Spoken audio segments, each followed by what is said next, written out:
थियो study hub. मेरा नाम है शिवानी सवाल। आज कर रहे हैं बेटा चैप्टर 6 स्टार्ट, जिसका पार्ट 1 करेंगे हम। सेक में एजुकेशन जिन बच्चों का लगा हुआ, making the workplace inclusive, BA programme वाले बच्चों का है ये 5th सेमेस्टर में। चैप्टर का नाम है विकलांग व्यक्ति अधिनियम 1995 और 2000। ठीक है, एक ही अधिनियम है, पहले यहाँ पारित हुआ 1995 में, फिर 2016 में अमेंडमेंट हुआ है, चेंजेस किए गए इसमें। ठीक है, दोनों ही इंपॉर्टेंट है। चैप्टर 6 आपका इंपॉर्टेंट है, इसको अच्छे से करना, इसके नोट्स बना के करना। ठीक है, क्योंकि इनमें से दोनों में से कोई एक पूछ लेंगे और संभावना है ज़्यादा से ज़्यादा कि ये पूछा जाएगा, क्योंकि करंट है।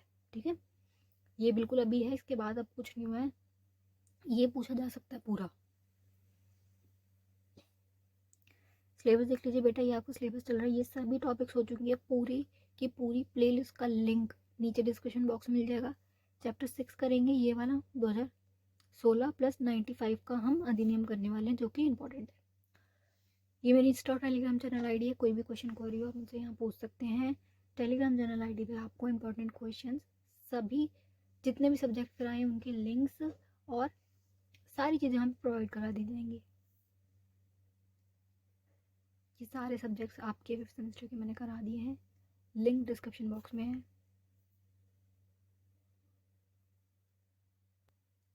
चैप्टर के टॉपिक्स देख लीजिए एक बार, जिसमें क्या आ रहा है।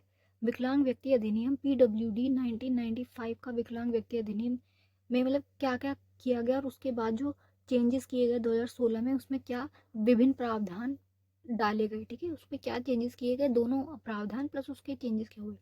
भारत में विकलांग अधिकारों को बढ़ावा देने के लिए क्या क्या भूमिकाएं की गई, क्या उनको स्टेप्स उठाए गए। ठीक है, भारत में विकलांग अधिकारों को सबसे महत्वपूर्ण पहलू को व्यक्त की कि क्या सबसे ज़्यादा भारत में महत्वपूर्ण चीज़ रखी गई। ठीक है, विकलांग अधिनियम 95 में विकलांग व्यक्तियों के अधिनियम 2016 के बीच में तुलना करेंगे। ठीक है, पहले दोनों को पढ़ लेंगे, दोनों में क्या क्या, फिर उसके बाद एक डिफरेंस भी देखेंगे कि दोनों में क्या फ़र्क है। ठीक है, क्या फ़र्क पड़ा, विकलांग लोगों के विकास के लिए क्या क्या किया जाएगा।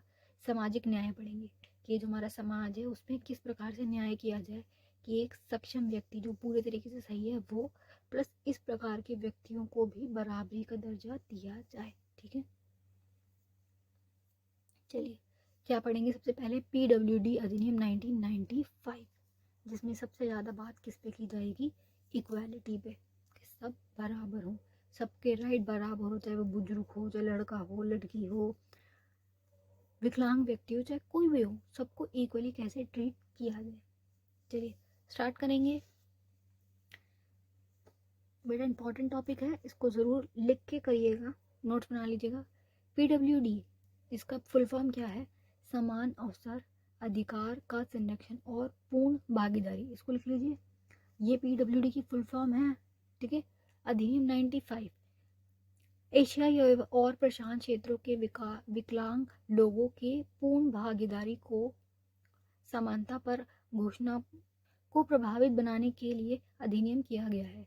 मतलब क्या, सबसे पहले क्या, समान अवसर मिले, अधिकार मिले, संरक्षण मिले, पूर्ण भागीदारी हो, ये मेन टॉपिक है इसकी, इसका नाम ही PWD है, इसके लिए सबसे ज़्यादा इस पर बात की जाएगी कि पूरा एक अधिनियम बना दिया गया, एक लॉ बना दिया गया। ठीक है, यह उद्घोषणा दिसंबर 1992 में की गई है। ठीक है, स्टार्ट कब हो गया बेटा, 1992 में, लेकिन क्या पारित, देखो कानून बनने में और लागू होने में फ़र्क होता है। 92 में बनना अगर शुरू हुआ है तो 95 तक लागू हुआ है, क्योंकि पूरी रीडिंग चलती है, बात होती है, उस पर देखा जाता है, उसको बाद में पास होता है। ठीक है, में बीजिंग में एशिया एवं प्रशांत क्षेत्र के लिए आर्थिक और सामाजिक आयोजन की बैठक में विकलांग व्यक्तियों के दशक 93 से 2002 तक लॉन्च करने के समय जारी किया गया। भारत सरकार ने इस तथ्य को ध्यान रखने के लिए विकलांग लोग राष्ट्र निर्माण में अभिभाज्य हिस्सा लिया। मतलब ये कि जो राष्ट्र निर्माण, विकलांग लोगों के राष्ट्र निर्माण में एक पार्टिसिपेट किया गया भारत सरकार द्वारा। ठीक है, विकलांग व्यक्ति समानता अवसर अधिकार संरक्षण संपूर्ण भागीदारी अधिनियम 95 में 7 फरवरी 96 में लागू किया गया। ठीक है, बेसिक ये नाम इसका ये 95 ही है, इसको याद रखना कि इस अधिनियम का नाम क्या है, 95, क्योंकि बन के पूरा तैयार हो गया 95 में। स्टार्ट कब हुआ, 1992 में, लेकिन लागू कब हुआ, 96 में। ठीक है, डेट्स याद रखना, अगर ना हो याद तो कोई बात नहीं, 95 तो जरूर याद रखना, इसको मत भूल जाना। यह एक बड़ा कदम है जो विकलांग लोगों के लिए समान अवसर सुनिश्चित करता है कि इक्वली इनको ट्रीट किया जाए, सारे अवसर जो नॉर्मल लोगों के पास है वो इनको भी मिले। यह अधिनियम पुनर्वास जैसे शिक्षा, रोजगार, व्यावसायिक प्रतिश्रण, असक्षमता, ठीक है, अनुसंधान और जनशक्ति विकास, बाधा मुक्त वातावरण का निर्माण, बेरोजगारी भत्ता और विकलांग कर्मचारियों के लिए विशेष बीमा योजना और व्यक्तियों के लिए घरों की स्थापना, निवारण का प्रचार पहलुओं को प्रदान करता है। ये सारे जितने टॉपिक्स हैं ना, इनको लिख लो बेटा। ये इन सब चीज़ों के लिए काम करता है कि बेरोजगार लोग जो है उनको पैसा दिया जाए, बेरोजगार भत्ता दिया जाए, एक पैसे एक अमाउंट उनको दिया जाए जिससे उनका फायदा हो। विकलांग कर्मचारियों को काम करवाया जाए, बीमा किया जाए उनका, ठीक है, ताकि उनको पैसा मिलता रहे। एक अच्छा वातावरण, जनशक्ति का विकास, अनुसंधान, आरक्षण वगैरह। देखो पीडब्ल्यू के लिए आरक्षण होता सभी को पता है ना, वो वाला आरक्षण हर जगह हो कि कोई मना ना कर दे पीडब्ल्यूडी वाले बच्चों को। ये सारी चीजें इसमें बोली गई हैं। और वो पीडब्ल्यूडी की जो उन्होंने चीजें बोली वो इसमें है, ठीक है। विजुअली हैं, जो हेयरिंग प्रॉब्लम, जिनकी लर्निंग प्रॉब्लम है, और ऑटिज्म वाले हो गए, फिजिकल वाले हो गए, इमोशनल वाले हो गए, कॉग्निटिव वाले हो गए, ये सारे जितने भी प्रकार हैं इन सबको इसमें इंक्लूड किया गया, ठीक है। तो बेटा ये कि इसमें टोटल 7 टाइप्स को रखा गया। आगे जो 2016 वाला कानून आएगा उसमें इन टाइप्स को बढ़ा के 21 कर दिया जाएगा। ये मेन डिफरेंस होगा कि 7 से 21 कर दिया जाएगा, 21 टाइप पे बात की जाएगी। इसमें सिर्फ थोड़े से 7 टॉपिक को, 7 प्रकार के विकलांगताओं को रखा गया, ठीक है। ये 3 3 6 प्लस 7, इन 7 प्रकार की इनको रखा गया। महत्वपूर्ण स्पेशल केयर जो है इन लोगों को दी जाएगी। 7 प्रकार की विकलांगताओं को इन्होंने इसमें रखा। अब आगे चल के ये 21 करेंगे, वो हम आगे पढ़ेंगे कि किस कौन कौन सी, जो मैं आपको पहले भी बता चुकी हूँ, पीछे हमने करा है कि 21 कितनी है वो सारा। बट ये 2016 में 21 टाइप्स आए थे, उसको हम अब आगे डीप में करेंगे। अब बेटा ये PWD 95 का जो हम कर रहे हैं, इसके मुख्य प्रावधान इनको लिख के कीजिएगा कि इतने टॉपिक्स इसमें इंक्लूड हो रहे हैं, ठीक है। निशक्तता का रोकथाम और शीघ्र पता लगाना। अब ये क्या बोल रहे हैं कि ये जो निशक्तता है, जो भी ये अक्षमता है, इसकी रोकथाम, कि इसको कैसे रोकें कि लोग डिसेबल पैदा ही ना हो, और इसको शीघ्र पता लगाया जाए कि बच्चा अगर डिसेबल है तो माँ के पेट में ही पता चल जाए, प्लस उसका वहीं इलाज हो जाए, और वो बच्चे डिसेबल हो ही ना। पहले तुम हेल्थ देखो ना माँ की। जब भी माँ बीमार होती है, उसकी प्रेगनेंसी में दिक्कत आती है, पैदा होते टाइम, बच्चे की डिलीवरी के टाइम पे दिक्कत आती है, बच्चा अपंग हो जाता है, ठीक है। तो ये अगर माँ अच्छे से हेल्थ में, बहुत अच्छी हेल्थ में, उसे कोई बीमारी नहीं है, उसके पेट में खून की कमी नहीं है, पूरी प्रॉपर अगर माँ को केयर मिल जाए ना, बच्चा स्वस्थ पैदा होता है। तो यही बोल रहे हैं कि चिकित्सा के क्षेत्र को बढ़ाया जाए, डॉक्टर वाला जो एरिया है उसको बढ़ाओ, और उसकी जांच हो लड़की की पहले कि बेबी ठीक है, सब कुछ ठीक है, उसकी अच्छा एक वो दिया जाए। क्योंकि देखो गरीब लोग होते हैं, सब अमीर नहीं है कि पूरी प्रॉपर केयर कर पा रहे प्रेग्नेंट लेडी की। जो लोग अमीर हैं वो तो टाइम टू टाइम चेकअप करा रहे, अच्छा से अच्छा खाने को दे रहे लड़की को, लड़की स्वस्थ है, बच्चा भी स्वस्थ होगा। लेकिन ये जो गरीब लोग हैं वो नहीं करा पाते चेकअप वगैरह, वो हॉस्पिटल्स में नहीं जा पाते, कहाँ उनके पास पैसा है कि वो अच्छी डाइट भी ले पाए प्रॉपर। बच्चा अपंग पैदा होने के पूरे पूरे चांसेस हो जाते हैं। गरीब लोग होते हैं डिलीवरी घर में कर रहे हैं, पता चला अपंग हो गया, माँ ही जिंदा नहीं बची, बच्चा भी जिंदा नहीं बचा। ये सब गलतियां जो है इसको ठीक किया जाए, इनका रोकथाम की जाए, ठीक है। तो यही बोला, विकलांगता के कारण को पता लगाने के लिए PWD 95 के कानून में अनुसंधान और जांच करने का पर जोर दिया गया कि ज़्यादा से ज़्यादा भाई जांच करो कि क्यों डिसेबल बच्चे पैदा हो रहे हैं, कहाँ कमी पड़ रही है, कहाँ कमी आ रही है। यह कानून भी सुनिश्चित करता है कि विकलांगता को रोकने के लिए विभिन्न उपाय किए जाएं। अलग अलग टाइप हैं कि तुम पैदा हो, जब बेबी बिल्कुल स्टार्टिंग एज में है, स्टेज पे है, तब उसको देखो, उसका चेकअप हो, बाद में भी हो, डिलीवरी टाइम पे, उसके बाद में भी 2 3 साल तक उस बच्चे को देखा जाए, मॉनिटाइज पूरा उसको रखा जाए, उसका ध्यान, कि बच्चे को कोई दिक्कत ना हो। कई बार ऐसा होता है, सर पे चोट लगी, बच्चा मानसिक रूप से बीमार हो गया, हाथ पैर मुड़ गए, बचपन में ध्यान नहीं रखा गया, समझाया नहीं किसी ने, डॉक्टर्स वगैरह ने, कि बच्चे को कैसे कैरी करना है। बहुत बार ऐसा होता है बच्चा अपंग था नहीं, लेकिन ध्यान नहीं रखा गया, इसलिए उसके हाथ पैर खराब हो गए। बहुत सारे केस में होता है, फेस की शेप खराब हो गई, बच्चे को तुमने ढंग से सुलाया नहीं, किसी ने समझाया नहीं, डॉक्टर वगैरह थे नहीं, बच्चे को लिटा के रखा, बच्चे की फेस की शेप तक खराब हो जाती है। उनके लिए कैसा यू शेप का तकिया होता है, जिससे ये कि उनको, उनकी जो फेस की शेप होती है वो मेंटेन रहती है, क्योंकि बहुत सॉफ्ट होता है उनका सिर। तो उनको अच्छे से रखना पड़ता है। तो ये कि जो ये पूरी केयर वगैरह ये समझाई जाए, सिखाई जाए। यह कानून भी सुनिश्चित करता है कि विकलांगता को रोकने के लिए विभिन्न उपाय किए जाए। ये हो गया। इस कार्य में सहायता के लिए प्राथमिक स्वास्थ्य केंद्र, बेसिक जो प्राथमिक स्वास्थ्य केंद्र है, हॉस्पिटल वगैरह आएंगे, इसमें कर्मचारियों को प्रशिक्षित किया जाए। उनको कर्मचारी जो है, जो उनके स्टाफ वाले बंदे हैं, उनको सिखाया जाए, कम से कम उनके पास तो नॉलेज हो कि वो सब बता पाए, है ना। उनको सिखाया जाए, पढ़ाया जाए। यह स्पष्ट रूप से बताता है कि जोखिम वाले मामलों में पहचान किया जाए। मतलब तुम्हें लग रहा है कि भाई जोखिम है, बच्चा ठीक नहीं होगा, या कोई भी दिक्कत है, उसकी पहले तो तुम पहचान कर लो। तुम्हें इतनी नॉलेज हो कि तुम अल्ट्रासाउंड से देख के बता दो बच्चा डिसेबल पैदा होने वाला है, ठीक है। पहचान की और लोगों के बीच जानकारी फैलाई जाए कि सभी बच्चों की साल में एक बार जांच की जाएगी, कि बच्चा अगर पैदा हो भी जाता है उसके बाद में हर साल बच्चों की जांच हो, ताकि जल्दी से जल्दी उसके सिम्टम्स वगैरह पकड़ में आ जाए और इलाज हो जाए। जागरूकता अभियान शुरू किया जाएगा और बड़े पैमाने पर प्रति योजना की जाएगी। किसी भी प्रकार की आशंका को शीघ्र पता लगाने के लिए माँ और बच्चे की प्रसवपूर्ण, मतलब प्रेगनेंसी से पहले ही प्रसवोत्तर देखभाल, मतलब जो प्रेग्नेंट है तब, ठीक है, देखभाल के लिए प्रभावी उपाय किए जाएंगे। पूरा उसका स्टार्टिंग से एंड तक, बच्चा पैदा होने से पहले, जब तक वो पेट में है तब तक, उसके बाद भी उसकी जांच पड़ताल सब कुछ की जाए, ताकि इस चीज़ को फटाफट रोका जा सके। शिक्षा वाला टॉपिक देखो बेटा बहुत बार कर चुके हैं। शिक्षा पे कैसे उनको आगे बढ़ाना है कि उनको ज़्यादा से ज़्यादा बच्चे स्कूल में आए, उनको सुविधाएं दी जाए, उनको फ्री में पढ़ाया जाए। जो जो संसाधन चाहिए, जैसे मान लो ब्रेल सिस्टम चाहिए, व्हील चेयर चाहिए, रास्ता चाहिए व्हील चेयर को चलने के लिए, वो टीचर्स का बिहेवियर, टीचर्स को पढ़ाना समझाना कि तुम्हें कैसे बिहेव करना है, बच्चों को समझाना कि इनके ऊपर हंसना नहीं है। पूरा पूरा वातावरण से लेके हर चीज़ ये सब शिक्षा में इंक्लूड होगी, कि इनको बच्चों को कैसे से ज़्यादा बच्चों को स्कूल्स की तरफ लाया जाए, और इनको भी अच्छा फील हो कि हाँ हम भी पढ़ सकते हैं, हमारे साथ कुछ गलत नहीं हो रहा, हमारे हिसाब से सिलेबस है और हमें अच्छे से रखा जाएगा। ये सारी चीज़ें शिक्षा में आएंगी।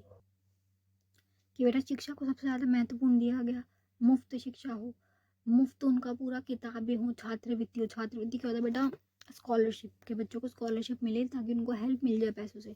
वर्दी हो गई, अन्य शिक्षण सामग्री, वर्दी मतलब ड्रेस, कपड़े वपड़े जो भी चाहिए, ज्योमेट्री बॉक्स, बस्ते, जूते पहन के आएंगे बच्चे, वो जूते, सब कुछ जो भी उन्हें चाहिए वो दिया जाए, ठीक है। शिक्षा प्रणाली में चेंज किया जाए, उन बच्चों के हिसाब से उनके लिए सिलेबस सेट किया जाए, ठीक है।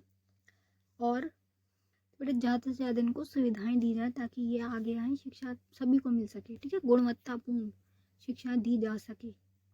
रोजगार भी दिए जाए, जो लोग विकलांग हैं उनको रोजगार दिए जाएं। उनको भी हर जगह जितने भी एग्ज़ाम है ना सरकारी, जितनी भी वैकेंसी निकलती है उसमें पीडब्ल्यूडी वालों की कट ऑफ कम निकलती है। इनके लिए सीट्स रिजर्व्ड है ताकि ये भी सरकारी कार्यालय तक सरकारी अधिकारी बन सकें, ठीक है। यह कानून जीवन को बेहतर मानकों के लिए सभी विकलांग लोगों के लिए रोजगार के अवसर सुनिश्चित करता है। चाहे स्कूल हो, चाहे कॉलेज हो, चाहे जॉब्स हो, कहीं भी हो, प्राइवेट गवर्नमेंट सेक्टर कहीं भी, इनकी सीट्स रिजर्व्ड है, ठीक है। यह वादा करता है कि सरकारी रोजगार में 3%, 3% क्या है, रिक्तियां विकलांग लोगों के लिए हैं। सीट्स जो बोल रही हूँ मैं वो आरक्षित है, रिजर्व है सीट। प्रत्येक 1% नेत्रहीन या कम दृष्टि, श्रवण दोष, लोकोमोटर विकलांग और सेरेब्रल प्लासी से पीड़ित व्यक्तियों के लिए आरक्षित है। 1% कौन है? नेत्रहीन वालों के लिए। जो बच्चे बिल्कुल ब्लाइंड है 1% वो भी आएंगे, उनका भी अधिकार है। चाहे उन्हें दिख नहीं रहा लेकिन वो सुन तो सकते हैं, वो ब्रेल सिस्टम से पढ़ के काम भी कर सकते हैं, उनको भी बुलाया जाएगा। 1% उनके, 3% उनका, ठीक है। दूसरे शब्दों में सभी सरकारी शैक्षणिक संस्थानों और सरकारी अनुसंधान प्राप्त करने के लिए अन्य शैक्षणिक संस्थाओं में जितने भी चीज़ें हैं शिक्षा से रिलेटेड, हर जगह पे इन व्यक्तियों के लिए 3% सीट रिजर्व्ड है। पीडब्ल्यूडी की सीट्स रिजर्व्ड होती हैं और उनको फीस वगैरह में बहुत ज़्यादा वो मिलता है कि इनकी फ़ीस कम होती है, नॉर्मल बच्चों से कम इनकी फ़ीस होती है। और ये कि जो ये होते हैं स्टूडेंट एड फंड वगैरह, वहाँ पर इनको प्रायोरिटी दी जाती है कि पीडब्ल्यूडी का बच्चा इनको दे दी जाती है कि इनकी फ़ीस माफ़ हुई। पीडब्ल्यूडी जैसे नाम भी सुनते हैं ना, फिर इनको हर जगह पे वो मिल जाता है। अधिनियम में यह भी उल्लेखित किया गया है कि विकलांग व्यक्तियों को प्रशिक्षण और कल्याण के लिए उपयुक्त योजना तैयार की जाएगी। इनके लिए पूरा प्लान बनाया जाएगा कि इनके लिए हेल्प मिल सके, योजना हो पूरी एक, ठीक है। साथ ही कार्यस्थल पर बाधा रहित बनाने के लिए, जहाँ भी काम करने जाएंगे वर्क प्लेस को बाधा रहित हो, कोई बाधा ना आए, चलने की सही जगह हो, व्हील चेयर के चलने के लिए रैंप वॉक हो, जो लोग ब्लाइंड है वो चल सके उनके लिए वो भी बना हुआ हो। ठीक है। ऐसे ऐतिहासिक अधिनियम यह भी स्पष्ट करता है कि विकलांगों को के कारण ना तो पदोन्नति से इनकार किया जाए, मतलब ये कि इनको ये नहीं तो मना नहीं कर सकते कि तुम तो पीडब्ल्यूडी है हम तुम्हें रख नहीं रहे, कोई भी नहीं मना नहीं कर सकता। ये पेपर लिख रहे हैं, ये इस पेपर में पास है, इनका हक है, ये आगे जाएंगे। ठीक है, मना नहीं कर सकते आप इस आधार पे कि तुम तो अपंग हो। यूपीएससी हो गया, एसएससी वाले हो गए, यूजीसी नेट वाले हो, सब जगह इनकी सीट से रिजर्व है। और ना ही कर्मचारियों को सेवा से के दौरान अक्षम होने पर निरक्षित किया जा सकता, मतलब ये ना तो तुम इसे निकाल सकते हो ना तुम इन्हें आने से मना कर सकते हो, इक्वल अधिकार है, किसी भी बेस पे तुम ये नहीं मना नहीं कर सकते कि तुम इस नौकरी के लिए नहीं आ सकते। ठीक है, हालांकि उन्हें समान वेतन और शर्तों के साथ दूसरे पद पर स्थानांतरित किया जा सकता है, मतलब हाँ कि ट्रांसफर किया जा सकता है सेम वेतन पे, जो उनकी सैलरी थी उतनी सैलरी पे ट्रांसफर हो सकता है, ट्रांसफर में कोई दिक्कत नहीं, बस हटा नहीं सकते, लेकिन उनकी नौकरी को समाप्त नहीं किया जा सकता। ठीक है, हटा नहीं सकते। सकारात्मक कार्रवाई, इसमें क्या बोल रहे हैं, पीडब्ल्यूडी अधिनियम 95 में यह आश्वासन देता है कि विकलांग लोग सहायता और उपकरण उपलब्ध हो, तो इनको जो भी चीज़ें चाहिए ना वो सारी चीज़ें उपलब्ध हो, जैसे मान लो ये स्टिक हो गई या व्हील चेयर हो गई या चलने के लिए ये हो गई बैसाखी, जो भी चीज़ इनको चाहिए वो सब उपलब्ध कराई जाए। निःशक्तों को अवसर विशेष विद्यालय व्यवसाय खोलने की जगह दी जाए, विशेष विद्यालय, अगर बच्चा मानसिक रूप से बीमार हो तो वो स्पेशल स्कूल में जाएगा तो स्पेशल स्कूल भी हो, वहाँ फ्री पढ़ाई हो, ये सब चीज़ें। यह विशेष मनोरंजन केंद्र के निर्माण हेतु भूमि का वितरण रियासतों द्वारा किया जाए, प्रतियोगिताओं और नौकरियों में संबंधित चीज़ों के लिए विकलांग लोगों के लिए उपयुक्त आयु सीमा को छूटी भी दी जाए। अब ये क्या बोल रहे हैं, जैसे मान लो कंपटीशन वाले एग्ज़ाम होते हैं, कॉम्पिटिटिव एग्ज़ाम्स जो होते हैं उसमें एज लिमिट होती है कि 30 साल तक ये उम्र के बच्चे ऐसी कैटेगरी वाले आ सकते हैं, लेकिन ये कि इनको छूट दी जा सके कि इनकी कोई एज लिमिट ना हो, 50 तक ये आ सकते हैं, 50 एज तक वाले प्रतियोगिता वाले जितने भी एग्ज़ाम्स हैं उसमें पार्टिसिपेट कर सकते हैं। ठीक है, एक तो इनकी कट ऑफ कम निकलेगी, इनकी सीट्स भी रिजर्व होंगी, प्लस इनको एज में भी वो दिया जाएगा कि चाहे 45 की हो चाहे 50 की हो, इनको एग्ज़ाम में बैठने की अनुमति दी जाए। गैर भेदभाव, भेदभाव में क्या है, किसी भी प्रकार का इनके साथ भेदभाव ना किया जाए, जो हमने पीछे बढ़ा ये बिल्कुल बेसिक है।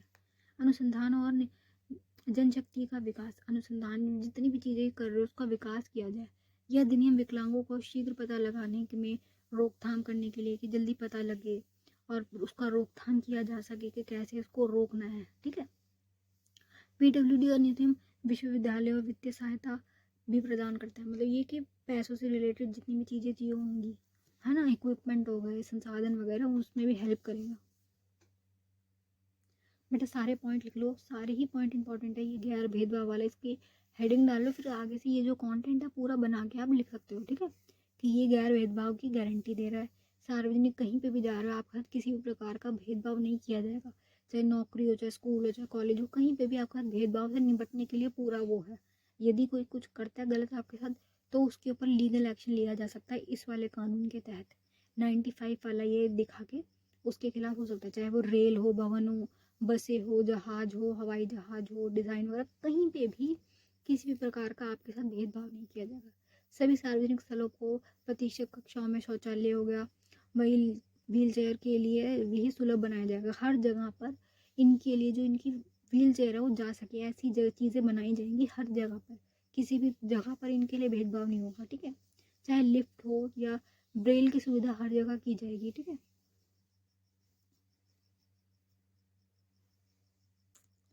सामाजिक सुरक्षा, अब इसमें क्या है, विकलांग व्यक्ति को अतिरिक्त सहायता प्रदान करने के लिए दृष्टि से विशेष सुरक्षा महत्वपूर्ण है, इनके लिए एक्स्ट्रा चाहिए, देखो बेटा स्पेशल है तो इनको स्पेशल लीड की ज़रूरत है, स्पेशल केयर की ज़रूरत है।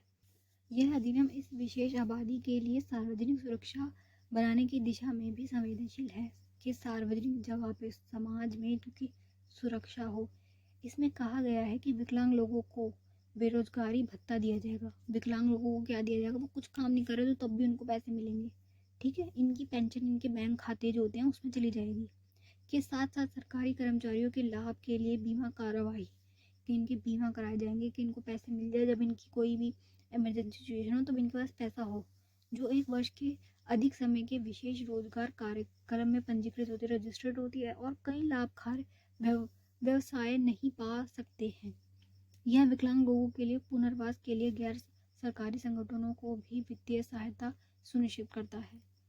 वही बात बोल रहे कि वित्तीय सहायता इनको दी जाएगी, इनको भत्ता दिया जाएगा, भत्ता मतलब पेंशन, ठीक है, बीमा वगैरह कराया जाएगा, सुरक्षा दी जाएगी हर जगह से, सामाजिक सुरक्षा।